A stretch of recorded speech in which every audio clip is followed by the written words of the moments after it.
ಸ್ನೇಹಿತರೆ, ನಮಸ್ಕಾರಗಳು. ಎಲ್ಲರೂ ಆರೋಗ್ಯವಾಗಿದ್ದೀರೆಂದು ನಂಬಿರುತ್ತೇನೆ.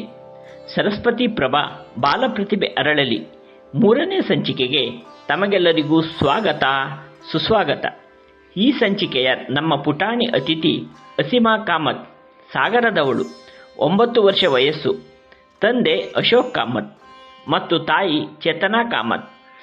ಅಸೀಮಾ ಕಾಮತ್ ಚಿತ್ರಕಲೆ, ರಂಗೋಲಿ, ಭಜನಾ ಕಲೆಗಳಲ್ಲಿ ಪ್ರವೀಣೆ. ಹಲವಾರು ಸ್ಪರ್ಧೆಗಳಲ್ಲಿ ಭಾಗವಹಿಸಿ ಬಹುಮಾನಗಳನ್ನು ಸಹ ಗೆದ್ದಿದ್ದಾಳೆ. ಮುಂದಿನ ದಿವಸಗಳಲ್ಲಿ ಈ ಬಾಲಪ್ರತಿಭೆ ಮತ್ತಷ್ಟು ಅರಳಿ ಹೆಮ್ಮರವಾಗಿ ಕೀರ್ತಿ ಪಡೆಯಲಿ ಎಂದು ಹಾರೈಸೋಣ. ಈಗ ಆಕೆ ಹೇಳಿದ ಒಂದು ಭಜನೆಯನ್ನು ಕೇಳೋಣ.